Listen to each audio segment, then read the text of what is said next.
Hi guys, my name is Emily, and today I'm filming a huge January book haul. So huge, in fact, that it will probably be in multiple parts. So right now, behind me on my bed, I have all of the books that I have acquired in January. I know you guys love hauls, so I am sharing this with you.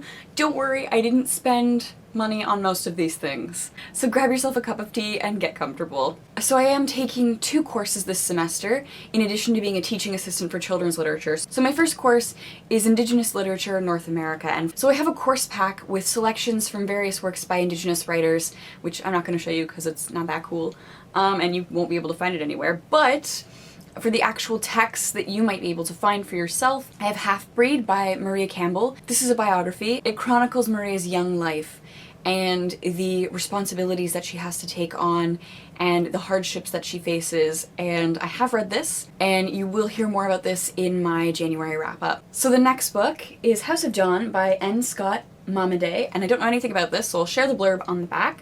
So it says, a young Native American Abel has come home from a foreign war to find himself caught between 2 worlds.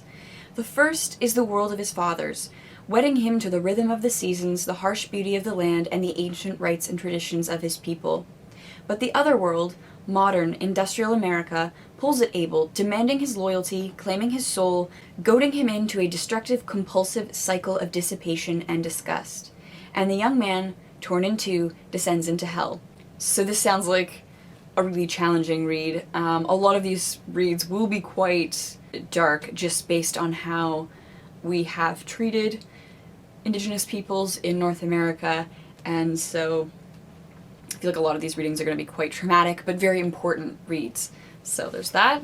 We have Ceremony by Leslie Marmon Silko, and again, I'll just share the blurb on the back.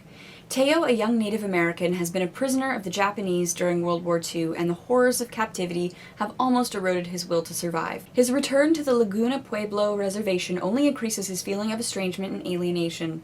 While other returning soldiers find easy refuge in alcohol and senseless violence, Toews searches for another kind of comfort and resolution. Toews' quest leads him back to the Indian past and its traditions, to beliefs about witchcraft and evil, and to the ancient stories of his people.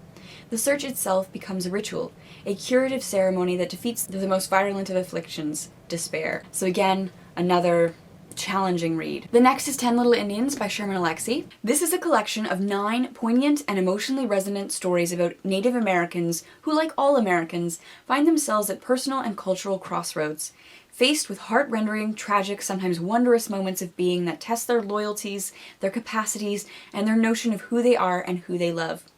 Driven by a haunting lyricism and naked candor that cut to the heart of human experience, these stories, even as they make us laugh, shed brilliant light on what happens when we grow into and out of ourselves and each other.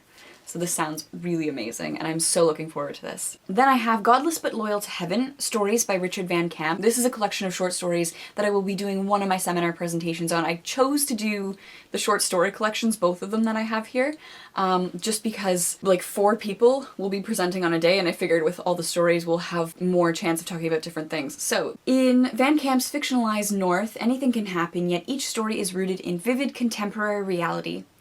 The stories offer a potent mixtape of tropes from science fiction, horror, western, and aboriginal traditions. The title story pits Torchy against Smith's squad, fighting for love and family in a bloody, cathartic, and ultimately hopeful narrative. Van Camp's characters repeatedly confront the bleakness of sexual assault, substance addiction, and violence with the joy and humor of inspired storytelling.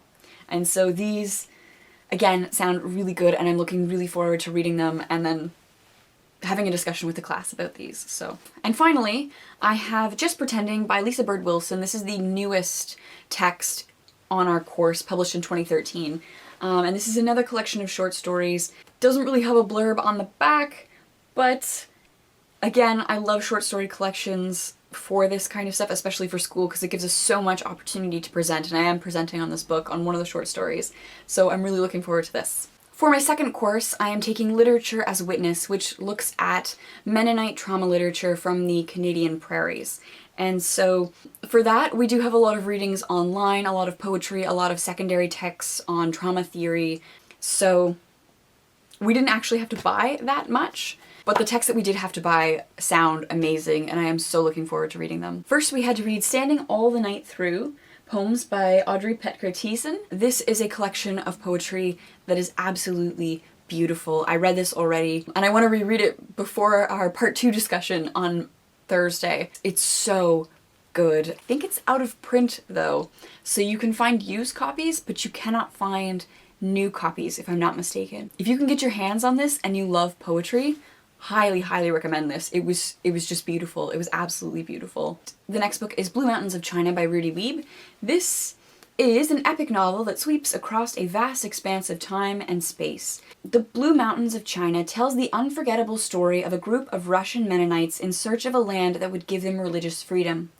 Alive with the excitement of a journey that begins in the oppressive poverty of a Russian village and ends on the Canadian prairies, this is a story of a remarkable group of men and women, all determined, above all else, to triumph in their quest.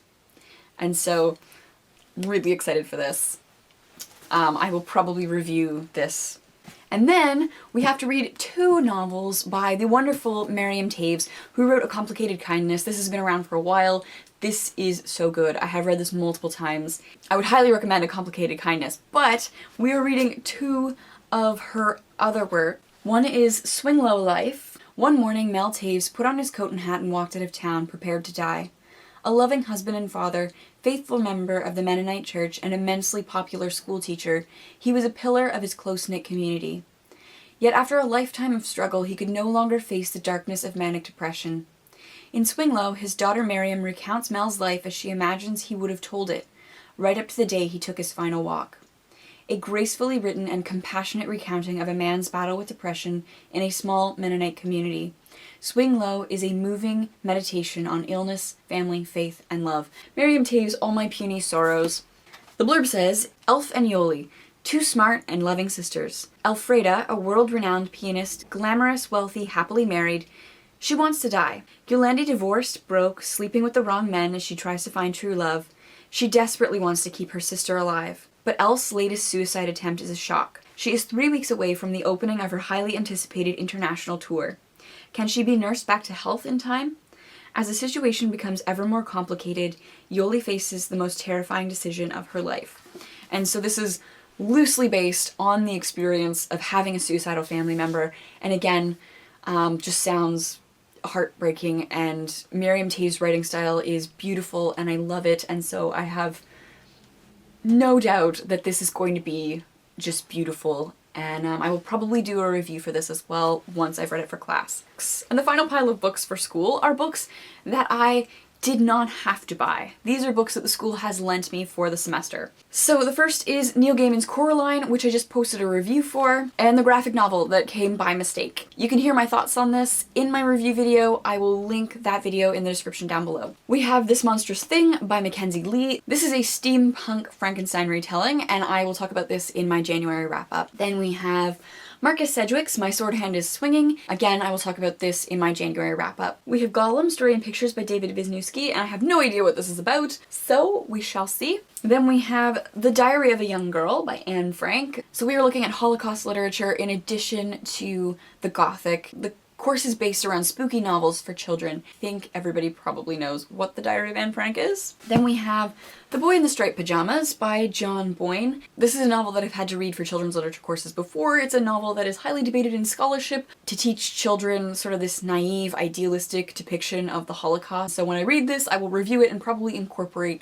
some of that material into my review. Then we have The Devil's Arithmetic by Jane Yolen. And the blurb says, Hannah is tired of holiday gatherings. All her family ever talks about is the past. It seems to her that's what they do every Jewish holiday. But this year's Passover Seder will be different. Hannah will be mysteriously transported into the past, and only she knows the unspeakable horrors that await. So this sounds very interesting. And then we have Briar Rose by Jane Yolen, which from my understanding is sort of a fairy tale retelling. This I am super excited. After being a teaching assistant for the fairy tale course last semester, super interested in fairy retellings at the moment, and so I'm very excited for this, and I will definitely review it once I get to it. Then we have Train by Danny M. Cohen. So this says, over 10 days in 1943 Berlin, 6 teenagers witness and try to escape Nazi roundups. giving voice to the unheard victims of Nazism, the Roma, the disabled, homosexuals, intermarried Jews, political enemies of the regime.